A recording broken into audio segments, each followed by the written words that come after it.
여러분 안녕하세요. 이번 영상부터는 IT와 인터넷의 역사에 대해서 얘기해 보겠습니다. 지난 영상을 통해서 인간을 꿈꾸는 기계 그리고 세상의 변화라는 주제로 전체적인 IT가 우리의 세상을 어떻게 바꿔주고 있고 우리의 디지털 라이프는 어떻게 펼쳐질지에 대한 오버뷰 성격의 강의를 했습니다. 이제는 컴퓨터와 또 인간 그리고 인간이 컴퓨터를 활용하여 펼치는 세상에 대한 얘기를 좀 더 구체적으로 하게 될 것입니다.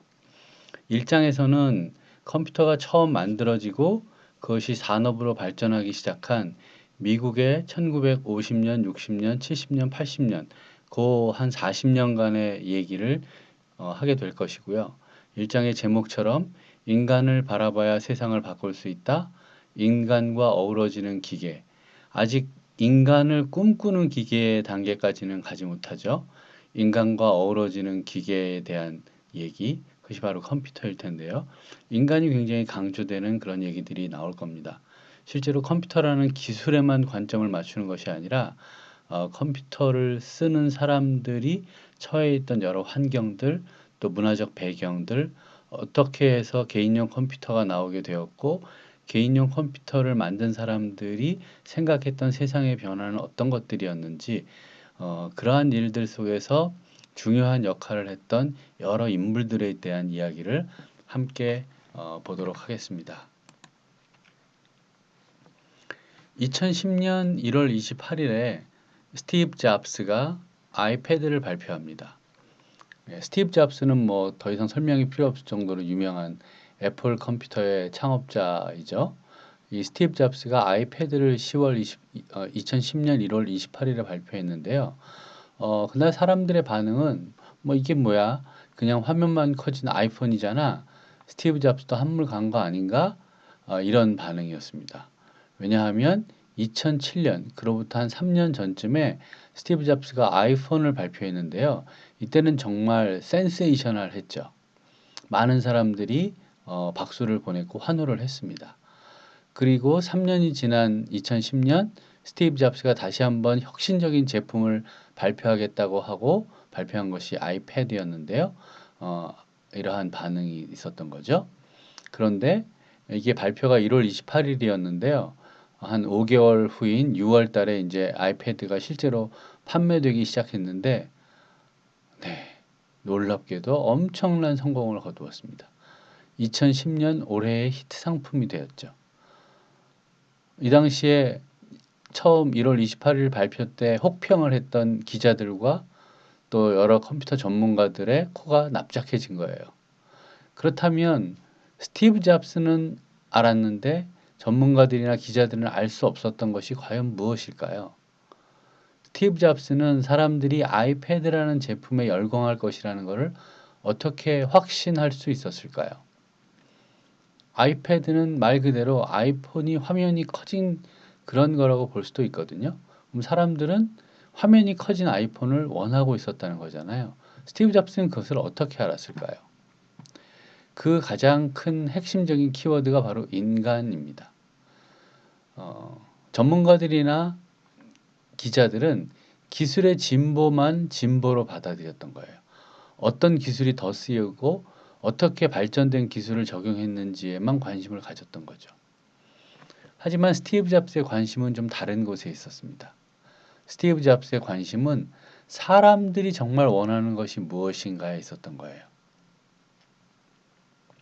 비록 아이폰보다 조금 더 큰 화면을 가진 기계였지만 아이폰으로는 할 수 없는 새로운 경험과 새로운 컴퓨팅 환경을 제공할 수 있었다는 점에서 스티브 잡스만이 갖고 있는 통찰력이 발휘되었던 것이죠. 자, 아이패드를 보기에 앞서서 우리는 2007년에 스티브 잡스가 아이폰을 발표하던 현장을 한번 보겠습니다. 스티브 잡스는 뭐 늘 그렇듯이 늘 발표 때마다 이렇게 입고 발표를 하죠. 네, 2년 반 동안 자기가 기다려왔던 그 날이 바로 오늘이라고 얘기를 합니다. Every once in a while, a revolutionary product comes along that changes everything. 네, 늘 And 좀 혁명적인 제품이 Apple 나오면 has 많은 been- 것을 바꾸죠. well, first of all, one's very fortunate if you get to work on just one of these in your career. 네, 애플이라는 회사가 운 좋게도 Apple's been very 많은 fortunate. 혁신적인 It's been able 제품을 to 발표해 왔어요. introduce a few of these into the world. 우리가 앞선 1984, 영상에서도 봤듯이 가장 Introduced the 대표적인 게 Macintosh. Didn't just 매cin토시라는 change 컴퓨터입니다. Apple. 1984년에 Changed the whole 발표됐죠. computer industry. 이 매cin토시는 애플이라는 회사를 바꿨을 뿐만 아니라 컴퓨터 산업 자체를 바꿨다고 자평하고 있는 거예요. 그리고 In 2001, 2001년에 애플은 introduced the first 아이팟을 iPod. 내놨습니다. And it didn't 이 just 아이팟은 사람들이 didn't 음악을 just 듣는 change the way we all 방식뿐만 listen to music. 아니라 it changed the entire music industry. 음악 산업 전체를 바꿨다는 Well, 역시 또 그런 평을 받고 있죠. Today, 자, 오늘 we're introducing three revolutionary 세 products. in this 가지 class. 혁명적인 제품을 발표하겠다고 합니다. The 물론 first 여기 one 초대받은 사람들은 아이폰을 오늘 발표할 거라는 걸 알고 is a 왔어요. widescreen 그런데 iPod 아이폰이 with 어떻게 touch 생겼는지 controls. 모르는 거죠. 스티브 잡스는 세 가지 혁명적인 제품을 발표하겠다고 하면서 첫 번째로 화면이 커진 아이팟, 터치 The 컨트롤을 second 갖고 있는 아이팟을 발표하겠다고 해요. is a revolutionary 두 mobile. 번째로 혁명적인 모바일 폰. 이게 이제 사람들이 기대했던 아이폰이죠.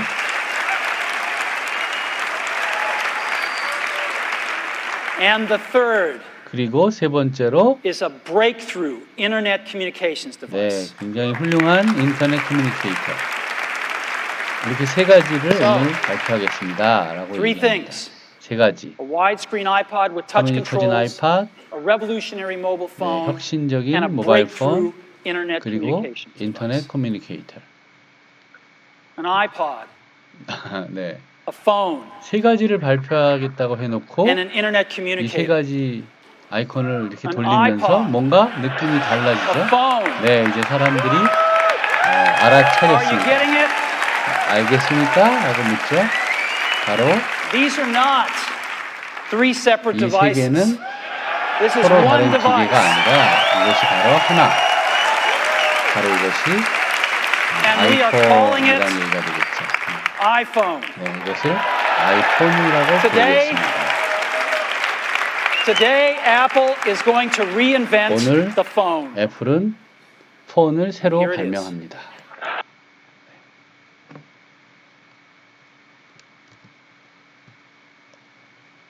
이렇게 2007년 스티브 잡스는 세상에 진정한 스마트폰인 아이폰을 출시합니다. 이것은 IT 역사뿐만 아니라 우리 전체 역사에서 굉장히 의미 있는 순간입니다. 여러분들은 이미 스마트폰이 존재하던 때에 태어났기 때문에 아마도 그 스마트폰이라는 것이 우리 생활을 얼마나 바꿔놨는지 그 이전 세상에 대한 감각이 잘 없을 거예요. 여러분의 부모님들은 아마 이 스마트폰 이전 세상과 이후 세상이 얼마나 달라졌는지를 충분히 아실 수 있을 겁니다. 자, 그럼 이제 2010년에 All of us 아이패드 use 발표 laptops 현장으로 가봅시다. and smartphones now. Everybody uses a 이날 laptop 스티브 잡스가 and or a 스티브 smartphone. 잡스가 아파서 무척 And the 수척했죠. question has arisen, 스티브 잡스가 lately, 죽기 1년 전이다 is there 보니까 room 네. for a third 스티브 category 잡스가 of 이날 device 강조했던 건 in the middle? 뭐냐면 스마트폰과 Something that's between a laptop 랩탑 and a 또는 smartphone. 노트북 사이에 And of course, 존재하는 we've pondered this question 어떤 for 것에 years 대한 as well. 얘기입니다. The bar is 분명히 pretty high. In order to 스마트폰으로 really 할 create 수 a new 있는 category of 일과 devices, those devices 노트북이나 are going to have to be far 데스크탑으로 할 수 better 있는 일 at doing 사이에 some key 어떤 tasks. 것이 있을 것이다 라는 They're going to have 거죠. to be far better at doing some really important things. Better than the laptop, better than 네. the smartphone. 랩탑보다 더 낫고 스마트폰보다도 더 나은 어떤 Well, 것, things like browsing 무엇이 the web. 있을까요? 예, 인터넷 That's a pretty 브라우징을 tall 할 order. 때라든지 Something that's better at browsing the web than a laptop? Okay. 뭐 doing 스마트폰으로 해도 되고 랩탑으로 해도 되지만 그 브라우징을 Enjoying 더 and 잘할 sharing 수 있는 것, photographs. 이메일을 더 잘 보내고 확인할 수 있는 것, Video, 사진이나 watching 비디오를 video. 보기에 더 적합한 Enjoying 또는 your music 음악을 collection. 듣기에 더 적합한 그런 Playing 디바이스, 게임을 하기에도 reading 더 ebooks. 적합한 그런 디바이스가 존재할 수 있지 If there's 않을까? going to be a third 이런 category of 생각을 device, 스티브 it's going to have to 잡스가 be 얘기하고 better at 있습니다. these kinds of 즉 tasks than 스마트폰으로도 laptop or 해도 smartphone. 되고 Otherwise, it has no 랩탑으로도 reason for 해도 being. 되지만 Now, 더 some people have 적합한 thought 디바이스가 이 사이에 that's a 분명히 netbook. 있을 것이다. 그러한 The problem 디바이스로 is, 사람들은 netbooks aren't 넷북을 better at 생각했었다는 anything. 거죠. 넷북이란 어떤 They- 거냐면 랩탑인데 They're 사실은 slow, 소프트웨어가 아무것도 they have 들어있지 low 않고 quality 전부 다 displays, and they 인터넷상으로 run clunky OTC 내려받는 거예요. software.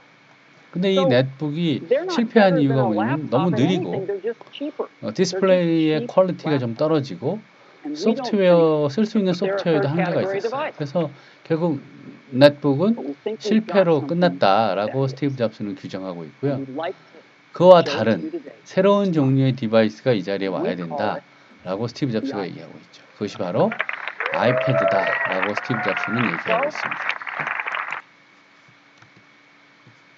네, 아이폰에 이어 아이패드를 발표하면서 스티브 잡스는 우리에게 새로운 경험을 선물하고 있습니다. 그리고 이 새로웠던 경험은 이제 거의 10년이 된 지금 당연히 인간이라면 누려야 할 그러한 컴퓨팅 환경과 유저 익스페리언스, 즉 사용자 경험으로 우리가 인정하고 있다는 것이죠. 자, IT의 역사를 얘기하면서 먼저 사람들에 대해서 얘기하게 되는 이유는 그 사람들이 가지고 있었던 생각이 그 회사의 DNA, 속성을 결정했기 때문입니다. 마이크로소프트라는 회사가 있죠. 우리도 많이 사용하고 있는 오피스 제품들이 전부 마이크로소프트의 것인데요. 마이크로소프트라는 회사는 비즈니스 영역을 장악하고 있습니다. 전 세계의 회사들은 대부분 마이크로소프트의 소프트웨어를 씁니다. 그리고 마이크로소프트의 이익은 전부 소프트웨어 판매를 통한 이익이에요. 반면에 애플이라는 회사가 있습니다. 애플은 PC를 만드는 회사였어요. 스티브 잡스가 애플 1, 2를 만들기 시작했다고 했죠. 마이크로소프트는 소프트웨어 회사인 반면에 애플은 PC를 만드는 물건을 만드는 회사였어요. 그런데 이제 이 PC를 만드는 회사에서 사용자 경험을 만드는 회사로 발전합니다. 사용자 경험을 만든다는 건 어떤 것이냐? 아까 앞에서 얘기했던 아이폰이나 아이패드와 같은 사용자들이 필요로 하는 제품을 만들 때 그 제품의 포인트가 맞춰져 있는 것이 아니라 그 제품으로 사용자가 무엇을 할 수 있고 어떤 느낌으로 경험을 할 수 있는가를 보여주는 회사라는 거죠. 물론 제품으로는 아이팟, 아이폰, 아이패드 같은 제품들이 있습니다.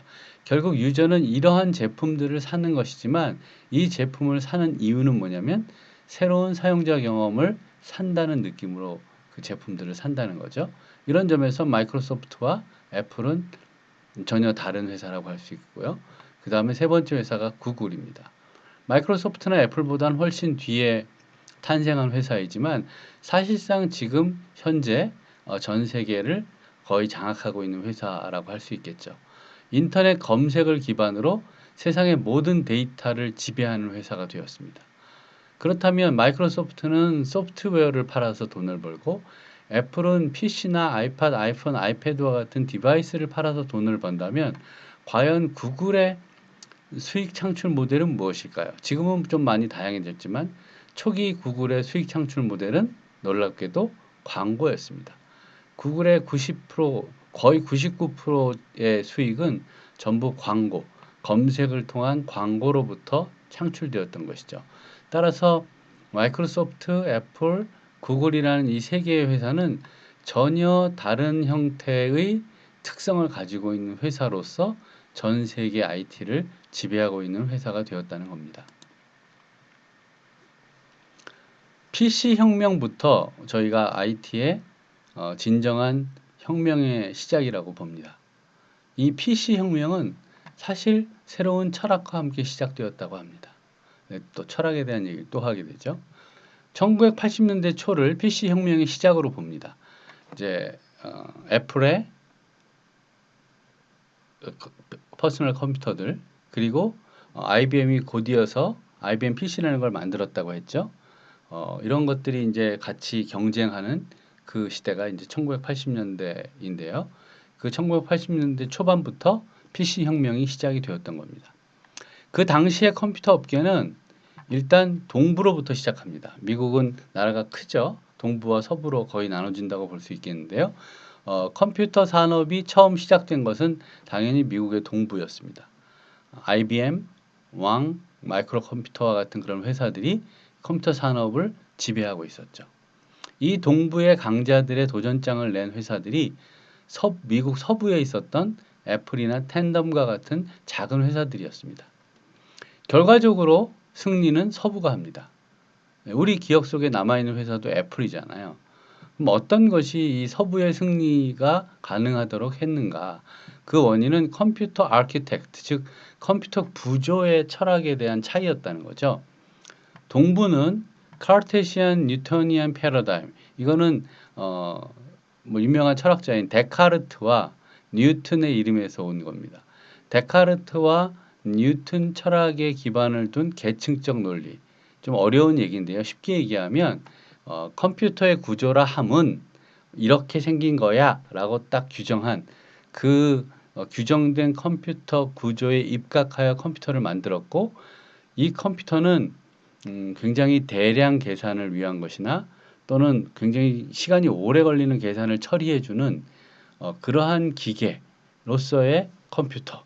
그것이 이제 동부가 생각하는 컴퓨터 구조의 철학이었다면, 서부는 독일의 철학자인 하이데거의 도구와 인간의 인터페이스 철학에 기반을 둡니다. 즉, 인간과 서로 커뮤니케이션 할 수 있는 기계로서의 컴퓨터. 이것이 이제 그 서부 쪽에서 바라보던 컴퓨터라는 기계의 구조에 대한 철학이었습니다. 이것은 동부가 철저하게 기독교적이고 또는 어떤 원칙적이고 또는 그 굉장히 규칙을 강조하는 그런 사회였다면, 서부는 같은 나라임에도 불구하고 굉장히 다른 소위 히피 문화의 영향을 많이 받았습니다. 기독교에 대항해서 참선이나 요가와 같은 그런 거, 스티브 잡스도 요가에 또는 인도 철학에 굉장히 빠져 있었거든요. 그 다음에 스테이크를 막 이렇게 먹는 육식 문화에서 이 서부는 채식 문화로, 스티브 잡스 역시도 채식주의자였다고 하죠. 이런 동부와 서부의 굉장히 다른 문화적 차이가 컴퓨터 구조를 바라보는 시선도 완전히 극명하게 달랐다는 거죠. 그 승리자는 바로 서부가 되었던 겁니다. 그리고 서부에 황무지와 같았던 서부에 이제 실리콘밸리라는 것이 탄생하게 되고, 동부에 못지않은 그런 좋은 대학, 스탠포드라는 대학이 만들어지게 되고, 또 지락스, 우리는 이제 제록스라고 잘 알려진 복사기 회사죠. 하지만 제록스는 단순한 복사기 회사가 아니라 미국의 첨단 기술을 다 만들어낸 그런 대단한 회사입니다. 이 지락스 파크이 실리콘밸리에 만들어지면서 이제 명실상부한 실리콘밸리가 미국 IT 역사의 중심지로 자리 잡게 됩니다. 문화적으로는 몬도 2000이라는 잡지가 있었어요. 1980년에서 1990년대 캘리포니아에서 출판된 사이버 문화 잡지입니다. 이 사이버란 말은 뒤에서 다시 한번 설명을 할 텐데요. 이 잡지는 어떻게 IT와 비서구적인 철학이 공존할 수 있는가, 이런 주제를 다룰 정도로 굉장히 깊이 있는 그런 잡지였다는 거죠. 이런 문화가 이어져서 현재는 와이어드라는 잡지로 이어졌습니다. 이 와이어드는 세계 IT 업계를 이끌어가는 잡지입니다. 여러 새로운 패러다임들을 제시했습니다. 롱테일 이코노미라든지 프리라든지 이런 새로운 개념들을 얘기했다는 거죠. 롱테일 이코노미나 프리는 우리가 뒤에서 이제 인터넷의 역사에서 다시 한번 배울 거예요. 왼쪽에 있는 이 사진이 몬도 2000이라는 잡지의 사진이고요. 오른쪽에 있는 이 사진은 최근에 이제 IT 쪽에서 가장 유명한 잡지라고 할 수 있는 와이어드 잡지입니다. 표지 모델은 앨런 머스크, 테슬라 모터스의 앨런 머스크죠. 역시 우리가 뒤에서 자세하게 배우게 될 인물 중에 한 명입니다. 두 명의 학자가 있었어요. 다시 이제 약간 좀 역사를 거슬러 올라가게 되는데요. 1945년 히로시마와 나가사키에 원자폭탄이 투하됩니다. 이걸 통해서 사실 우리나라는 일본으로부터 독립하고 해방될 수 있었으니까 우리나라 역사에서는 굉장히 중요한 사건입니다. 이 원자폭탄 투하를 이끌었던 프로젝트가 맨하탄 프로젝트라는 거였는데요. 제2차 세계대전 중에 미국이 주도했던 핵폭탄 개발 프로그램입니다. 1942년부터 1946년까지 진행되었던 프로젝트입니다. 이 프로젝트의 결과물인 수소폭탄과 원자폭탄이 히로시마와 나가사키에 투여됨으로써 일본은 항복하게 되고 세계 제2차 대전이 막을 내리게 되었습니다. 이 맨하탄 프로젝트에 대해서 굉장히 중요한 두 명의 인물이 서로 다른 입장을 보이게 됩니다.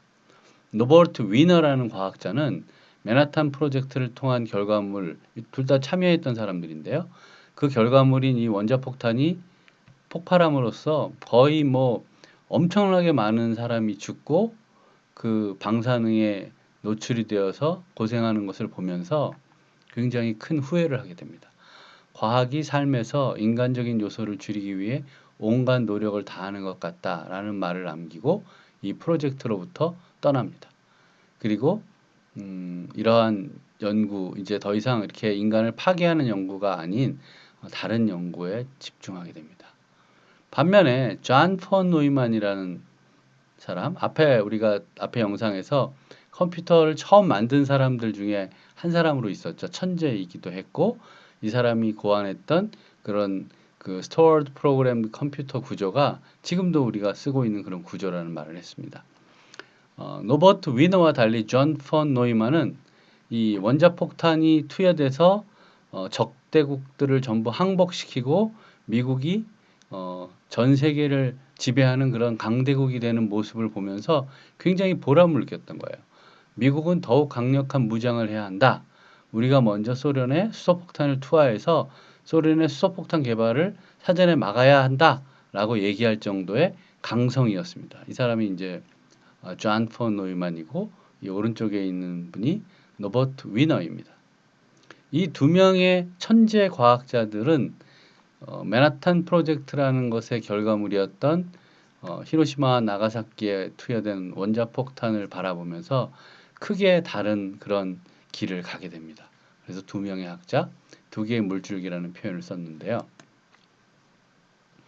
앞에서 먼저 그 맨하탄 프로젝트에 반대하게 되었던 노버트 위너는 사이버네틱스라는 개념을 만들었습니다. MIT라는 미국의 굉장히 유명한 대학이죠. MIT 출신으로 19살이 되기도 전에 논리학 박사학위를 받은 천재입니다. 뭐 노버트 위너도 그렇고 폰 노이만도 그렇고 둘 다 천재들입니다. 이 노버트 위너는 과학과 철학의 융합을 통해서 사이버네틱스라는 개념을 탄생시킵니다. 여기서 이제 사이버라는 말이 처음 나오게 되는데요. 이때부터 이미 과학과 철학을 융합하는 일을 합니다. 이 노버트 위너의 제자인 클로드 셰넌이 전자 스위치 회로에서 통신으로 전달된 정보를 측정할 수 있는 가능성을 만드는 연구를 합니다. 이 연구를 통해서 정보 처리의 단위로서 바이너리 디짓, 즉 이진수 디짓의 약자인 비트라는 용어가 탄생합니다.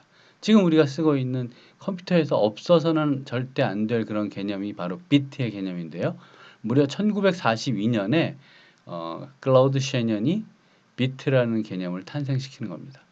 즉 노버트 위너와 클라우드 셰넌의 연구를 통해서 지금의 컴퓨터가 구동될 수 있는 기본이 만들어지는 거죠. 인간이 인간을 이용하는 방법, 사이버네틱스와 사회라는 그런 논문을 발표합니다. The Human Use of Human Beings, Cybernetics and Society. 무려 1950년에 이런 연구를 하게 되죠. 이 연구는 그 이후에 계속 이어져서 지금의 인공지능으로 이어졌다고 볼 수 있습니다. 사이버네틱스의 개념으로 온라인과 네트워크 그리고 비트로 이루어진 디지털 사회를 우리가 사이버 사회로 부르기 시작했다는 거죠. 즉 사이버라는 개념이 나온 지는 굉장히 오래된 것이었고 꾸준히 이것은 연구가 되어서 지금에 이르렀다고 볼 수 있습니다. 노버트 위너의 사이버네틱스 개념은 기존의 아날로그 세계와는 전혀 다른 디지털 기술의 특징들, 사람과 기계가 연결되면서 서로가 서로에게 영향을 주고받는 것, 이로써 나타나는 사회의 변화에 대한 철학적 기반을 제공합니다. 우리 이 강의의 이름인 디지털 라이프 이해의 그 디지털 라이프가 바로 이러한 개념으로부터 출발했다고 볼 수 있습니다. 반면에 노이만은 전쟁을 위한 컴퓨터를 만들어야 된다라고 주장을 합니다. 헝가리 출신의 수학자이자 논리학자이자 이분도 역시 천재이죠. 프린스턴 고등연구소라는 곳에 미국의 이제 가장 첨단 기술을 연구하는 연구소인데요. 여기서 알버스트 아인슈타인하고 함께 종신 교수로 임명되었다는 거죠. 이곳은 유럽이 이제 그 당시에 전쟁을 하고 있었으니까요. 유럽의 유명한 과학자들을 초대합니다. 그 중에 한 명이 알버트 아인슈타인이었던 거예요. 그리고 오스카 모르겐슈테른이라는 학자와 함께 게임과 경제 행동 이론이라는 걸 발표합니다. 그래서 오늘날 경제학의 게임 이론의 창시자가 됩니다. 그리고 아까 말한 바와 같이 원자폭탄 개발 계획인 맨하탄 프로젝트에 참여해서 최초의 컴퓨터인 애니악 만드는 데도 기여를 하게 됩니다. 그리고 더 나아가서 프로그램을 내장한 컴퓨터 그런 구조를 고안해서 현재의 컴퓨터 구조를 발명하게 됩니다. 물론 이것은 이제 영국의 앨런 튜링과 누가 더 먼저 이 아이디어를 냈는지에 대해서 논란이 있다고 했죠. 아무튼 굉장히 천재적인 아이디어를 통해서 오늘날의 컴퓨터의 구조를 만들어냅니다. 그리고 다시 1949년에 영국 케임브리지 대학에서 세계 최초로 프로그램 내장 방식의 컴퓨터, 즉 존 폰 노이만이 제안한 방식으로 된 최초의 컴퓨터인 에드삭이 개발되는 데에도 기여하게 됩니다. 이러한 존 폰 노이만의 컴퓨터 구조는 개인용 컴퓨터의 시대를 열었고 소프트웨어의 발전과 스마트 디바이스 시대의 기반을 제공합니다. 앞에서 노버트 위너의 연구가 오늘날 인간과 기계의 결합에 대한 철학적 고민들을 담은 그런 AI의 기반이 되었다면 존 폰 노이만이 발명한 이 프로그램을 내장한 컴퓨터 방식이라는 구조는 오늘날의 개인용 컴퓨터 그리고 다양한 스마트 디바이스들이 만들어질 수 있는 기반을 만들었다는 것이죠. 자, 이번 영상은 여기까지 진행하겠습니다. 여러분 수고 많았습니다. 안녕.